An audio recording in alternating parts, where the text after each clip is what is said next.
الحمد لله نحمده ونستعينه ونستغفره ونؤمن به ونتوكل عليه ونعوذ بالله من شرور أنفسنا ومن سيئات أعمالنا من يهد الله فلا مضل له ومن يضلله فلا هادي له ونشهد أن لا إله إلا الله وحده لا شريك له ونشهد أن سيدنا ومولانا محمدا عبده ورسوله وبارك وسلم تسليما كثيرا أما بعد فأعوذ بالله من الشيطان الرجيم بسم الله الرحمن الرحيم وَإِذْ قُلْنَا لِلْمَلَائِكَةِ اسْجُدُوا لِآدَمَ فَسَجَدُوا إِلَّا إِبْلِيسَ أَبَى وَاسْتَكْبَرَ وَكَانَ مِنَ الْكَافِرِينَ وَقُلْنَا يَا آدَمُ اسْكُنْ أَنْتَ وَزَوْجُكَ الْجَنَّةَ وَكُلَا مِنْهَا رَغَدًا حَيْثُ شِئْتُمَا ولا تقربا هذه الشجرة فتكونا من الظالمين فأزلهما الشيطان عنها فأخرجهما مما كانا فيه وقلنا اهبطوا بعضكم لبعض عدو ولكم في الأرض مستقر ومتاع إلى حين فتلقى آدم من ربه كلمات فتاب عليه إنه هو التواب الرحيم قل اهبطوا منها جميعا فإما يأتينكم مني هدى فمن تبع هداي فلا خوف عليهم ولا هم يحزنون والذين كفروا وكذبوا بآياتنا أولئك أصحاب النار هم فيها خالدون صدق الله العظيم.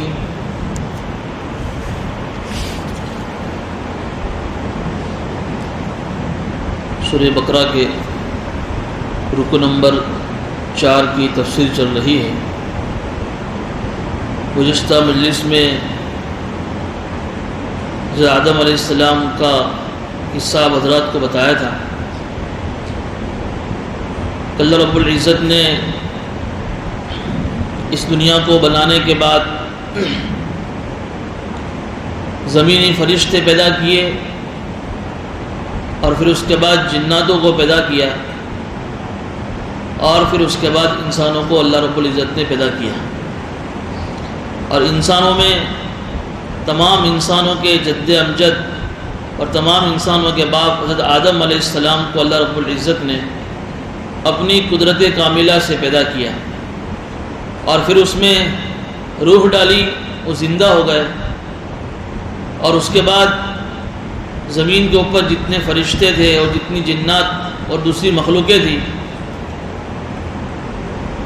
ان تمام کو اللہ رب العزت نے سجدہ کرنے کا حکم دیا کہ حضرت آدم کو تم سجدہ کرو.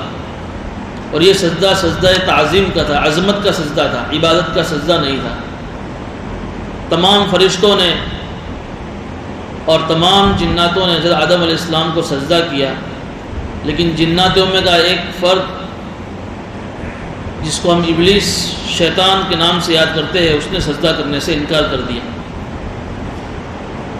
اس لیے کہ اس نے اللہ رب العزت کے حکم کے سامنے اپنی عقل چلائی کہ اللہ تو نے مجھے آگ سے پیدا کیا ہے اور آگ اوپر کو جاتی ہے, اور جس پتلے میں تو نے جان ڈالی اس کو تو نے مٹی سے بنایا ہے اور مٹی کی خاصیتیں کو نیچے کو جاتی ہیں, تو میرا مقام آدم سے بڑھ کر ہے, تو انا خیر من, تو پھر میں کیوں اس کو سجدہ کروں. تو اس نے سجدہ کرنے سے انکار کر دیا. اللہ رب العزت نے اسے ایک حکم کی نہ ماننے کی وجہ سے اس کو ہمیشہ اپنے دربار سے نکال دیا. فسجدوا الا ابلیس ابا واستکبر وکان من الکافرین, کہ اس نے انکار کیا اور تکبر کیا اور وہ ہمیشہ کے لیے کافروں میں سے ہو گئے. یہاں تک کا مضمون گزشتہ آ گیا تھا. اب جب حضرت آدم علیہ السلام کو اللہ رب العزت نے تمام فرشتوں نے ان کو سجدہ کیا، تمام جناتوں نے ان کو سجدہ کیا۔ اس کے بعد حضرت آدم علیہ السلام کو اللہ رب العزت نے جنت کے اندر بھیجا، اور جنت کے اندر حضرت آدم علیہ السلام کو اللہ رب العزت نے ساری نعمتیں عطا کر دی، اور یہ فرمایا کہ جنت کے اندر رہو، جہاں سے جو من چاہے جس طرح چاہے کھاؤ پیو اور جنت میں گھومو پھرو، آپ کے لیے جنت کے اندر کوئی قید نہیں ہے۔ لیکن علماء نے لکھا ہے کہ حضرت آدم علیہ السلام کو اتنی ساری نعمتیں ملنے کے بعد بھی جنت کے اندر وحشت ہو رہی تھی، اچھا نہیں لگ رہا تھا، بے چینی ہو رہی تھی۔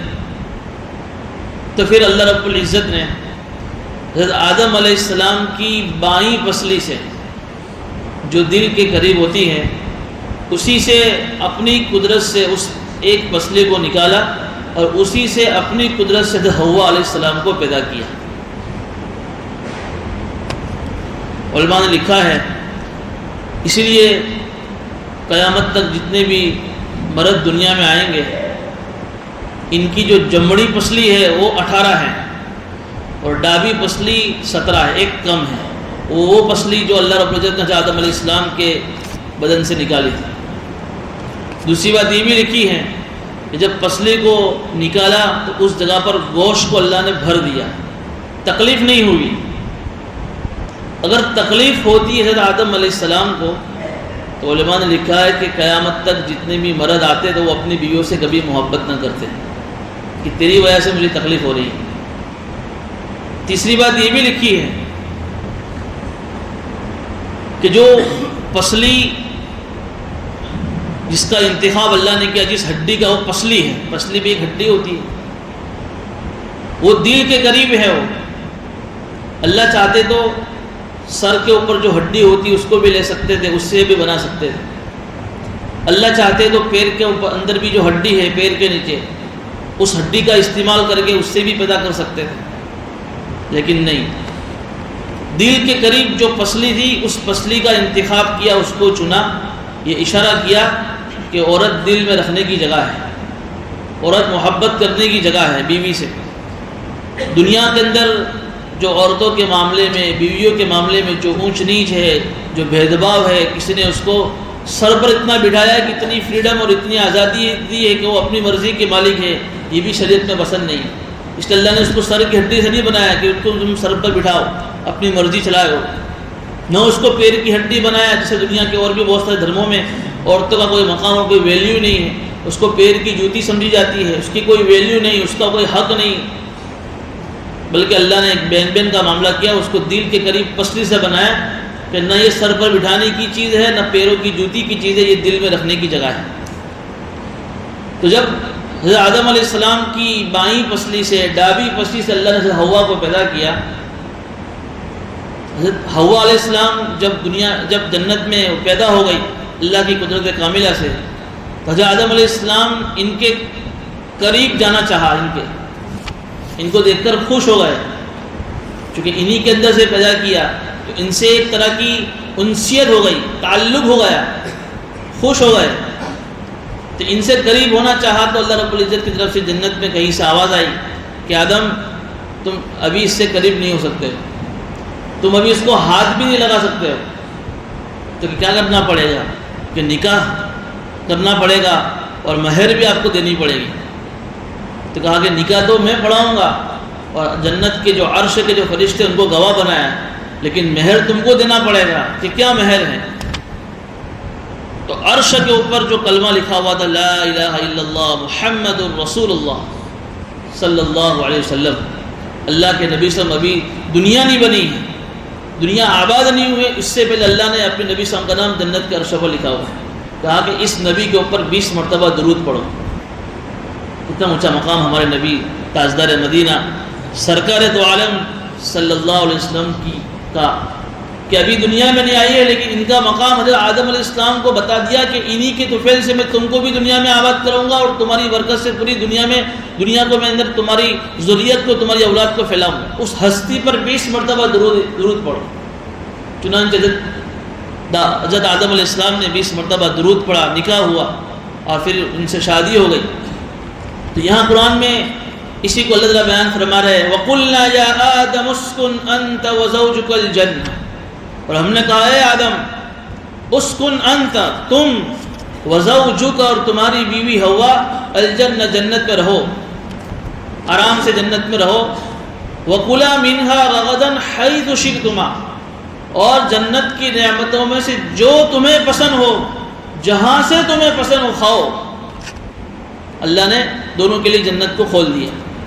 اور آگے ایک نصیحت فرمائی وَلَا تَقْرَبَا هَذِهِ الشَّجَرَةَ, لیکن ایک بات یاد رکھنا, ساری نعمتیں تمہارے لیے فری ہیں, لیکن ایک جنت میں درخت ہے اس کے قریب مت جانا. یہ وہ درخت ہے, اگر تم اس کو کھاؤ گے اس کے قریب جاؤ گے فَتَكُونَ مِنَ الظَّالِمِينَ, تم ظلم کرنے والوں میں سے ہو جاؤ گے. یہ اللہ رب العزت نے ان کو نصیحت فرمائی. اس آیت کا جو پہلا جو لفظ ہے وَقُلْنَا يَا آدَمُ اسْكُنْ أَنْتَ وَزَوْجُكَ, علماء نے اس سے دو مسئلے نکالے ہیں. یہاں اللہ رب العزت نے یہ الفاظ کا انتخاب نہیں کیا اسکنا, یہ عربی ہے, میں آپ کی ذرا اس کو آسان انداز میں سمجھاؤں کہ تم دونوں جنت میں رہو, ایسا نہیں کہا. پہلے آدم علیہ السلام کو الگ سے کہا اسکنن, پھر اس کے بعد ان کی بیوی ادھر حوا کو خطاب کیا وزوجک, آپ کی بیوی. علماء نے اس سے ایک بات یہ لکھی ہے کہ شوہر کے ذمے ہے بیوی کے لیے گھر کا انتظام کرنا, چاہے وہ خود کا مکان ہو کہ کرائے کا مکان ہو, اس کے لیے پروٹیکشن, حفاظت کہ ایسا انتظام کرنا اس بیوی کے لیے کہ جس سے وہ حفاظت میں رہ سکے. ایک چھت کا انتظام ہو کہ جس چھت کے نیچے وہ اپنی سردی گرمی اور اپنی ساری ضرورتیں, سردی گرمی سے بچاؤ کا سامان ہو اور ساری ضرورتیں وہ اپنی پوری کر سکے. ایک تو یہ مسئلہ نکالا ہے. دوسرا مسئلہ یہ نکالا ہے کہ جہاں شوہر رہے بیوی بھی وہیں رہے گی اس کے ساتھ, یعنی بیوی رہنے کے اندر شوہر کے تابع ہیں. یہ نہیں کہہ سکتی کہ میں اپنی مرضی سے رہوں گی, تم الگ رہو میں الگ رہوں گی, یہ بیوی نہیں کہہ سکتی. جہاں اس کو شوہر رکھے بیوی وہاں رہنے کی تابع ہیں. اپنی مرضی سے شوہر کو چھوڑ کر, شوہر کے گھر کو چھوڑ کر دوسرا اپنا گھر الگ سے قائم نہیں کر سکتی. اس رہنے کے اعتبار سے بیوی شوہر کے تابع, جہاں اس کو وہ رہے گا, جس مکان میں رہے گا, جیسے مکان میں رہے گا, بیوی کو اس مکان میں رہنا پڑے گا. بیوی یہ مطالبہ نہیں کر سکتی, یہ شریعت کے اعتبار سے اس کا یہ کیس خارج کر دیا جائے گا, اس کا مطالبہ شریعت پورا نہیں کرے گی. یہ دو مسئلے اس نے نکالے. آگے تیسری بات وَقُلَا مِنْهَا, دیکھیں یہاں پر پھر جب یہ کہا کھانے کی جہاں بات ہے وہاں دونوں کو جمع کر دیا. یہ نہیں کہا آدم تم بھی کھاؤ, ہوا تم بھی کھاؤ, وَقُلَا مِنْهَا, تم دونوں جہاں سے چاہو جو نعمت چاہے کھاؤ. یہاں دونوں کو جمع کر دیا. علماء نے لکھا ہے کہ کھانے میں بیوی اپنے شوہر کی مرضی کی تابع نہیں ہے. شوہر کی پسند الگ ہے, بیوی کی پسند الگ ہے. شوہر نان ویج کھاتا ہے, بیوی ویج کھاتی ہے, تو شوہر ان کے ساتھ تارے بھی ویج کا وہ پر سماج جو ہے نان ویج, اس کی اپنی مرضی, میری اپنی مرضی ہے. شوہر بیوی کو کھانے میں اپنا پابند نہیں کر سکتا ہے. وَكُلَا مِنْهَا رَغَدًا حَيْثُ شِئْتُمَا, جہاں پابند تھا وہاں گھر کی پابند دیا گئی. گھر میں تابع ہے لیکن کھانے میں بیوی اپنے شوہر کی مرضی کی پابند. شوہر اس پر زبردستی نہیں کر سکتا ہے کہ یہی تجھے کھانا پڑے گا, یہی تجھے بنانا پڑے گا. بیوی کہے گی بھائی تمنا بھاوے سے تو تمہارا مٹا بن سے وہ مارو الگ سبزی بنائی, وہ کہہ سکتی, اس کا حق ہے. بہرحال تو یہ اللہ رب العزت نے ان دونوں کو جنت کے اندر بھیجا, اور بھیجنے کے بعد جنت کی ساری نعمتیں ان کے لیے کھلی چھوڑ دی.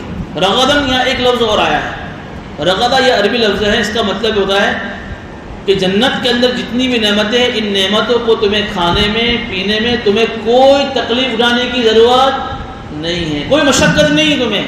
سورہ طٰہٰ میں جب تفسیر آئی تھی اس وقت وہ مضمون آیا تھا, میں نے اس وقت بھی بتایا تھا کہ مشقت کا مطلب یہ کہ نہیں آپ کو جیسے دنیا میں آدمی کام کرتا ہے تو کسی بھوک لگتی ہے, ایسے آپ کو بھوک نہیں لگے گی.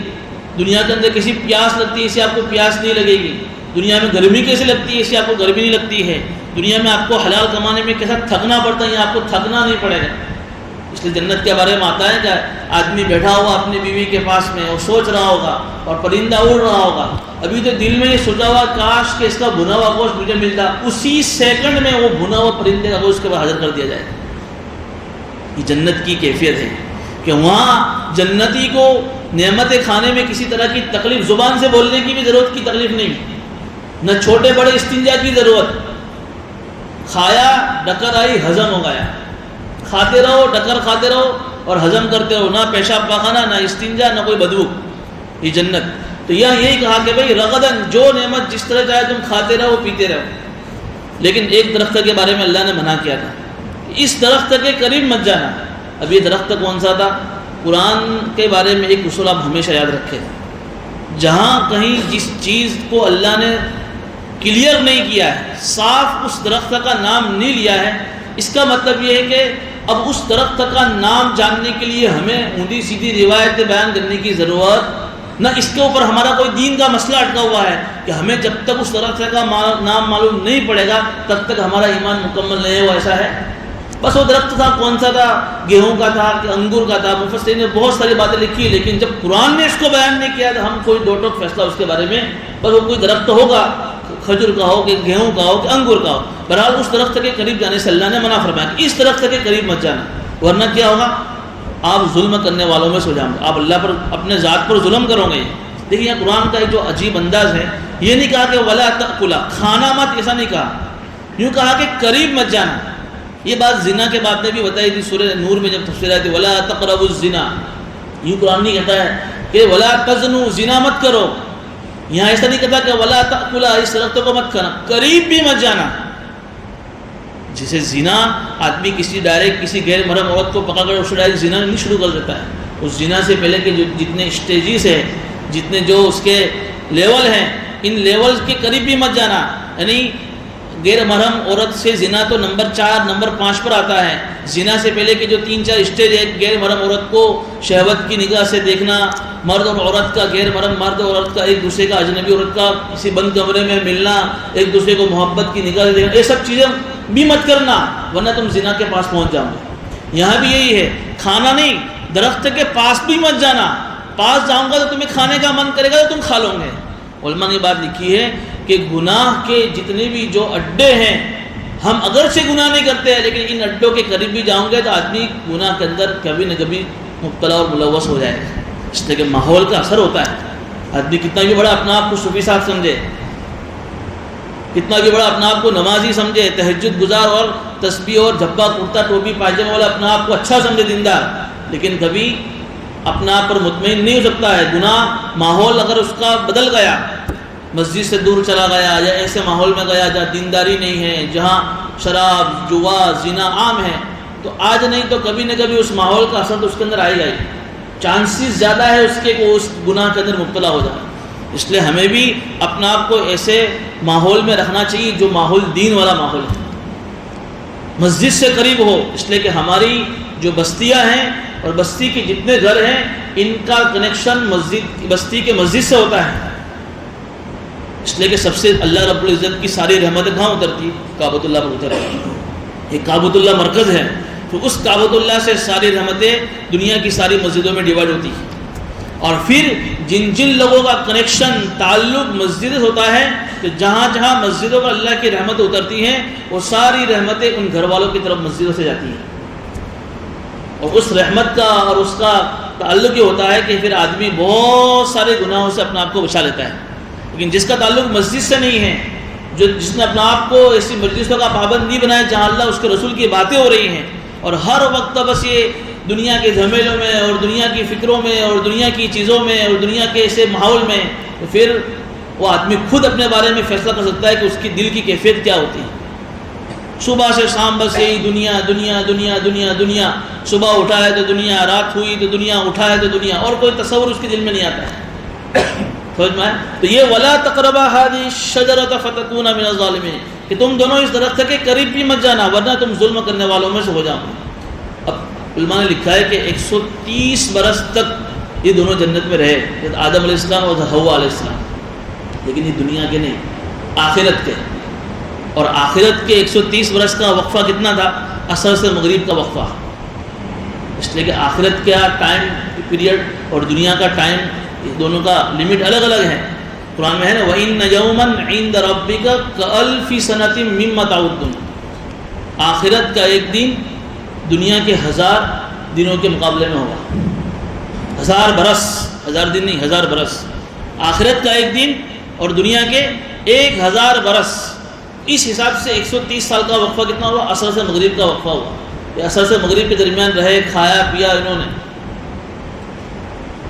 بیچ میں ایک بات یاد آ گئی ہے اس کے اعتبار سے. تو قیامت میں جب اللہ تعالیٰ حساب کتاب شروع کریں گے میدان محشر میں، تو یہ کہ اس دن مالک یوم الدین، قیامت کے دین کا مالک ہے. یہاں ایک دین، یوم یعنی دین، تو ایک دن میں اللہ کیسے حساب لے گا؟ تو آخرت کا دین ہوگا. علماء نے لکھا ہے آدھے دن میں پوری دنیا کا حساب ہو جائے گا. جب سے دنیا بنی ہے تب سے لے کر قیامت تک جتنے بھی انسان آئیں گے، جن جن لوگوں کا حساب ہونا ہے، سب کا حساب قیامت کے حساب سے آدھے دن میں ہو جائے گا.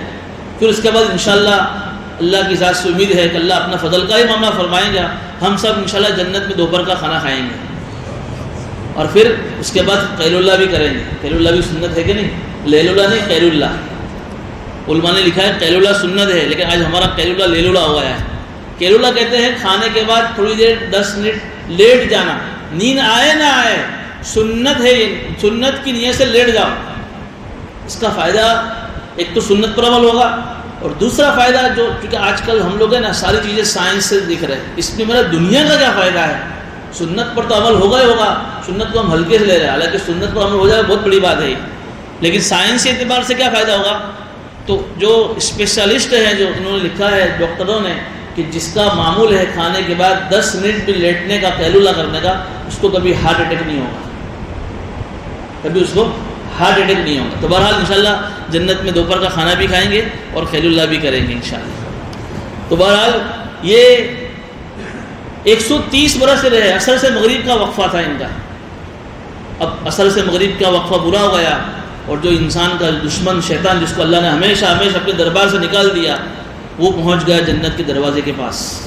اس لیے کہ میں نے پہلے بھی بتایا، اس کے پہلے بھی، کہ جناتوں کو اللہ نے جس شکل میں بنایا ہے، اور ایسی ان کو جو طاقت دی کہ وہ کوئی بھی شکل اختیار کر سکتے ہیں. اور پہلے تھا اللہ کے نبی صلی اللہ علیہ وسلم کے زمانے کے قرآن کے نزول سے پہلے، جس طریقے سے فرشتے آسمان سے اوپر جنت میں زمین کے فرشتے جا سکتے تھے، اور ابھی بھی جا سکتے، جنات بھی جا سکتے تھے. لیکن پھر جب وہ قرآن جب نازل ہونا شروع ہوا، یہ جنات لوگ ایسی حرکتیں کرتے تھے کہ وہ فرشتہ جب قرآن کی آیتیں لے کر آتا تھا تو بیچ میں سے اس آیتوں میں کچھ گڑبڑی کرنا شروع کرتے تھے. پھر اللہ نے ان کا آسمان پر ابھی جا سکتے ہیں لیکن جنت میں جانا ان کا بند کر دیا. تو یہ پہلے کی بات ہے.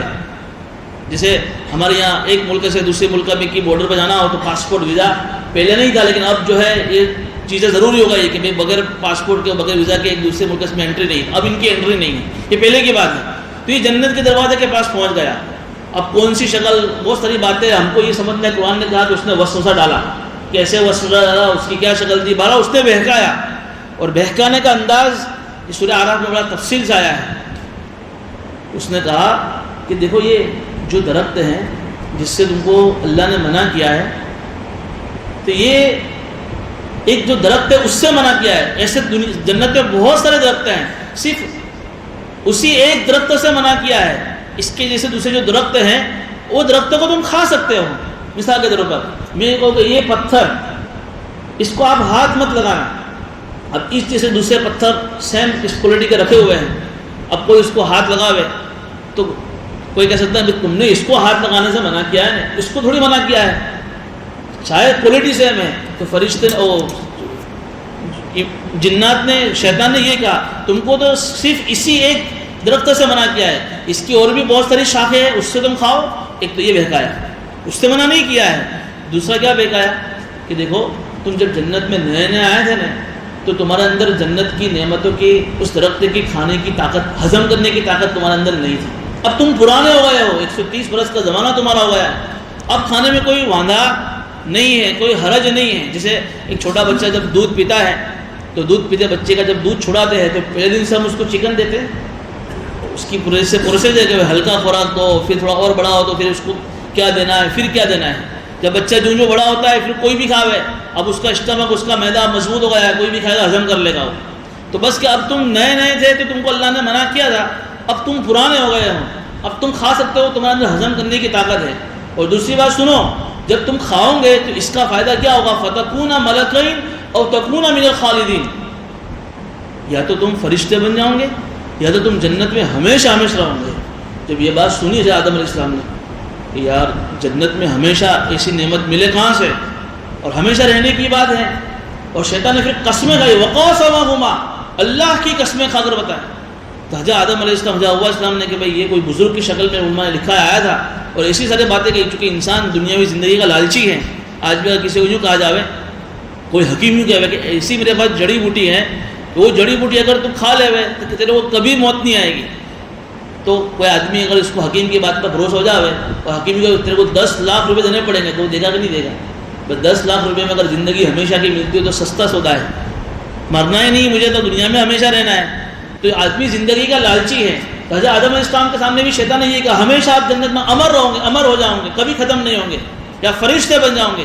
اور قسمیں کھائی، اور اللہ کی قسم کھا کر کہے تو یہ آدمی لوگ بھروسہ کر لیتے ہیں نا کہ اس نے خدا کی قسم کھائی سچا ہوگا، حالانکہ کتنا بھی جھوٹا ہو. آج کل تو فیشن نکل گئی ہے، اپنی بات کتنی بھی جھوٹی ہو سامنے والے کو صحیح ثابت کرنے کے لیے آدمی اللہ کی قسم کھانے میں ذرا دیر نہیں کرتا. یہ شیطانی حرکت ہے. شیطان نے اللہ کی قسم کھائی تھی، جھوٹا تھا یہ. حضرت آدم علیہ السلام، حوا علیہ السلام نے جب شیطان کی ساری باتیں سنی وسوسے کی، تو حضرت حوا علیہ السلام نے اسی وقت وہ درخت توڑا، خود بھی کھایا اور اپنے شوہر آدم کو بھی کھلایا. بس کیا کھایا، اسی وقت جنتی لباس اترنا شروع ہو گیا اور دونوں کے سطر بھی کھل گئے. علماء نے لکھا ہے کہ اس کے پہلے کبھی دونوں نے ایک دوسرے کا سطر نہیں دیکھا، سطر کی جگہ نہیں دیکھی. سطر بھی کھل گیا، پورا جنتی لباس اتر گیا، اور پھر جنت کے پتے دونوں توڑنے لگے. ابھی میں ایک کتاب پڑھ رہا تھا، اس میں مجھے حوالہ بھی ملا کہ صبحۃ المرجان نامی ایک کتاب ہے، اس میں لکھا ہے کہ حضرت حوا نے جب وہ درخت کا پتا کھایا، خود بھی کھایا، اپنے شوہر کو کھلایا، کھاتے ہی اس درخت کی، جس درخت سے اللہ نے منع کیا تھا کھانے کی وجہ سے ان کو حیض آنا شروع ہو گیا. زمین پر اللہ نے اتر دیا، اس کی سزا مانگے آ رہا ہے، حیض آنا شروع ہو گیا. تو حوا گھبرائی کہ یہ خون، کہا کہ یہ اللہ نے تمہارے اور تمہاری نسل سے جتنی بھی لڑکیاں پیدا ہوگی ان کے اوپر اللہ نے اب یہ لکھ دیا ہے. اب تمہاری اس کی وجہ سے تم کو بھی خون آیا، اس کو حیض کا ناپا گیا خون کا، اور تمہاری نسل سے جتنی بھی لڑکیاں آئے گی تمام کو یہ حیض کا خون آئے گا. اور پھر یہ بھی کہا کہ یہ پاکیزگی کا ذریعہ ہوگا، کہ جو کفارہ ہوگا، جو تم سے گناہ ہوا اس گناہ کا کفارہ ہوگا. اور تم قیامت تک جتنی بھی عورتیں آئے گی ان کو جب یہ حیض کا خون آئے گا تو ان کو اس سے پاکیزگی حاصل ہوگی. چنانچہ علماء نے لکھا ہے کہ عورتوں کو جب ماسک کی جب دن ختم ہوتے ہیں اور جب پاکی کا جب زمانہ شروع ہوتا ہے تو ایک طرح کی ظاہری ان کو پاکی حاصل ہوتی ہے، ایک دم سے وہ فریش ہو جاتے ہیں.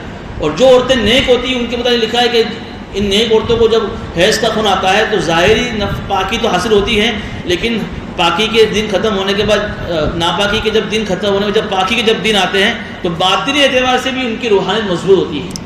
بہرحال یہ حیض آنا شروع ہوا اور اللہ رب العزت نے پھر کیا کہا، فَأَزَلَّهُمَا الشَّيْطَانُ عَنْهَا فَأَخْرَجَهُمَا مِمَّا كَانَا فِيهِ. شیطان نے ان دونوں کو، حضرت آدم علیہ السلام کو، حضرت حوا علیہ السلام کو، جنت کی ساری نعمتوں سے ان دونوں کو نکال دیا.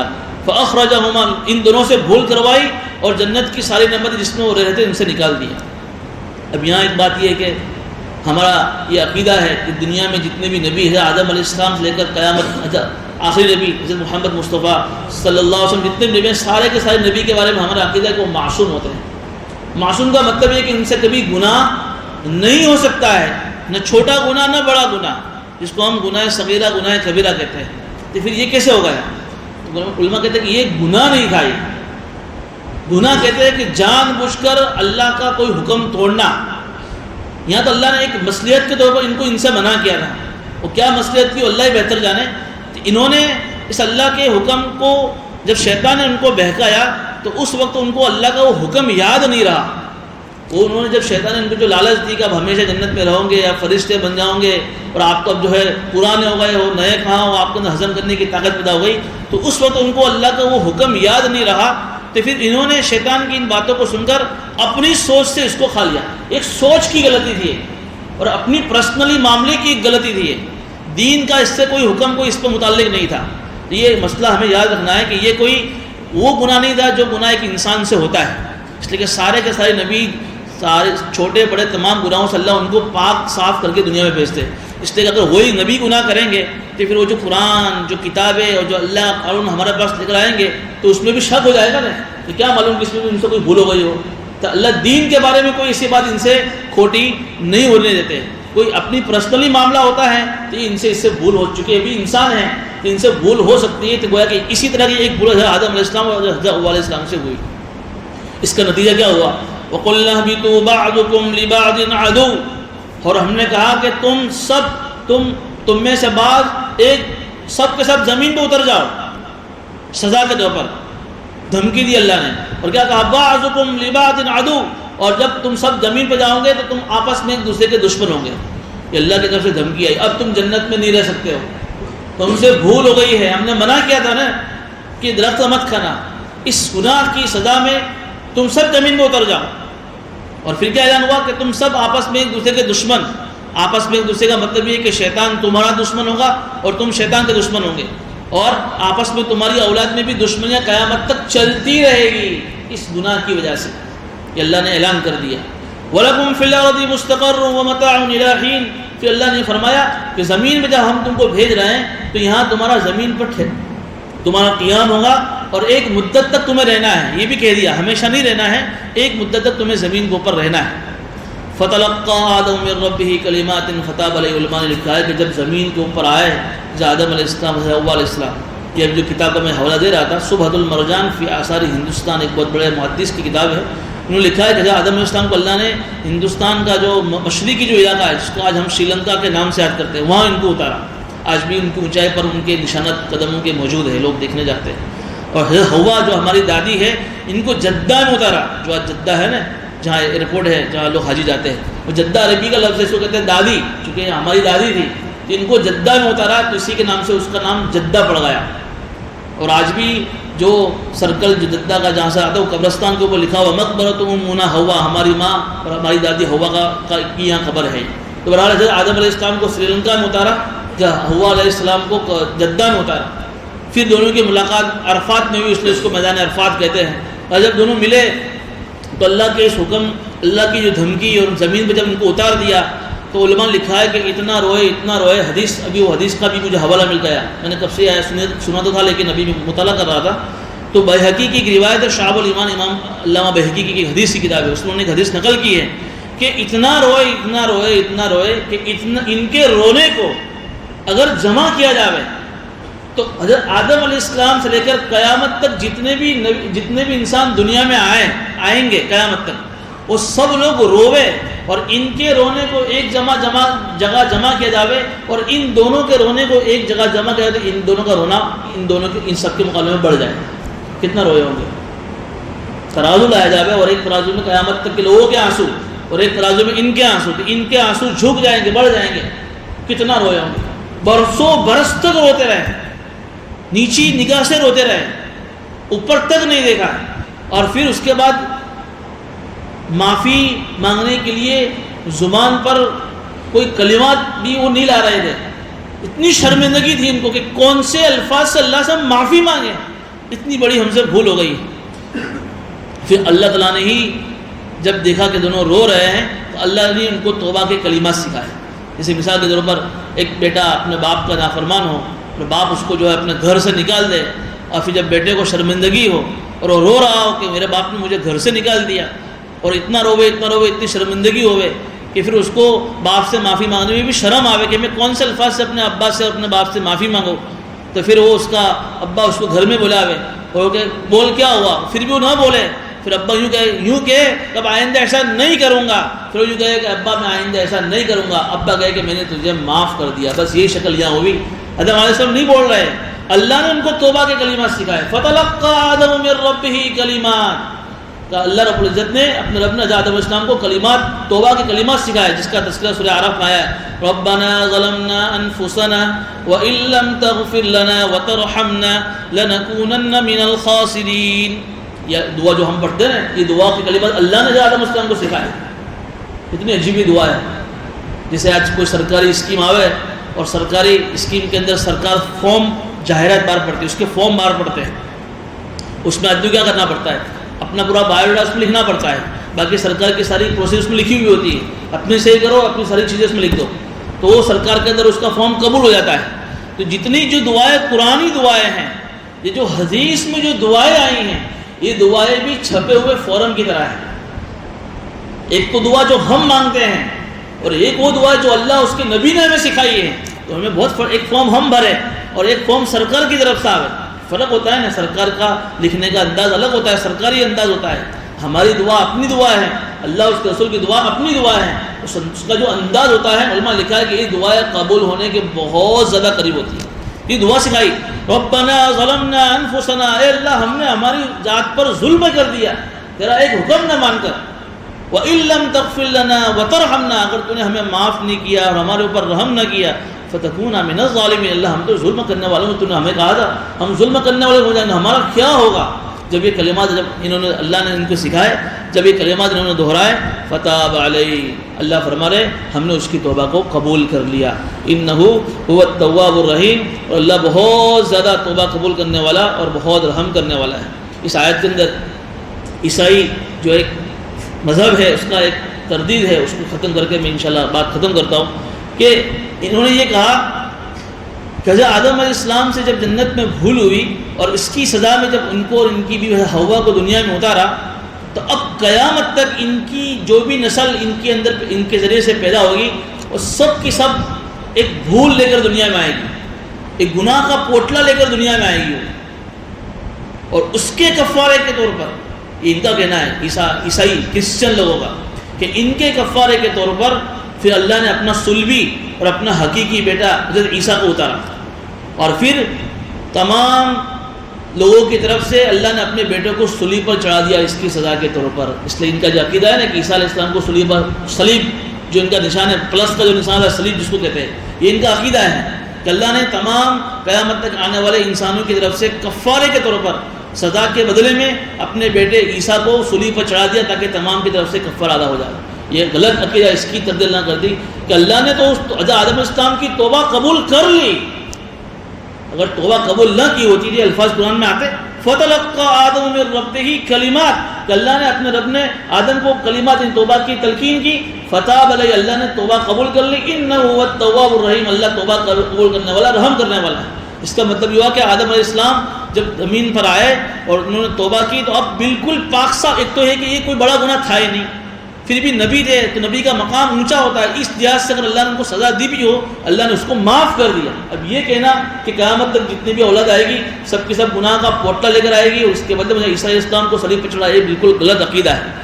ورنہ اگر یہ توبہ کا کنسیپٹ ہماری شریعت میں ہمارے اسلام میں نہ ہوتا، ایک آدمی کتنا بھی بڑا گنہگار ہو اور اس کو سدھرنا ہو تو کیسے سدھرے گا؟ وہ اس تو پہلے سے نا امید ہو جائے گا، ارے یار میں تو پہلے سے اتنے سارے گناہ کر کے بیٹھا ہوں اور ہماری شریعت میں توبہ کا کوئی کنسیپٹ نہیں ہے، پھر اللہ میرے کو کیسے معاف کرے گا؟ یہ بہت اہم ہماری شریعت کا کنسیپٹ ہے کہ آدمی کتنا بڑا سے بڑا گنہگار کیوں نہ ہو اور اس کی گناہ اتنے ہو کہ زمین و آسمان کی ساری جگہ اس کی گناہوں سے بھر گئی ہوں، پھر بھی اگر ندامت کے 2 آنسو اللہ کے سامنے بہائیں اور جو توبہ کے جو شرائط ہے اس کو پورا کر لے، اللہ اس کے سارے گناہوں کو اللہ معاف کر دے۔ اور التائب من الذنب کمن لا ذنب له، اور گناہ سے توبہ کرنے والا اللہ اس کو ایسا کر دے گا کبھی اس نے گناہ کیا ہی نہیں ہے، اللہ اس کو ایسا بنا دے گا۔ تو یہ جو تردید عقیدہ تھا اس کی تردید ہو گئی کہ فتلقى آدم من ربه کلمات فتاب علیہ انہ هو التواب الرحیم، کہ اللہ نے ان کو توبہ کے کلمات سکھائے، انہوں نے توبہ قبول کری اور اللہ بہت زیادہ توبہ قبول کرنے والا اور رحم کرنے والا ہے۔ اب آگے کی آیتوں میں پھر بھی اللہ تعالیٰ ان کو دوبارہ دنیا میں بھیج رہے، اس کا حکم آ رہا ہے قُلْ اهْبِطُوا مِنْهَا جَمِيعًا، کہ تم سب کے سب دنیا میں چلے جاؤ۔ اب سزا کے طور پر جب دنیا میں بھیجا تو ان کی سزا تو معاف ہو گئی، پھر بھی اللہ نے ان کو دوبارہ زمین پر کیوں اتارا، کیوں آسمان پر جنت میں نہیں بلایا؟ تو انشاءاللہ اس کا پورا موضوع آئندہ بیان کریں گے انشاءاللہ۔ اللہ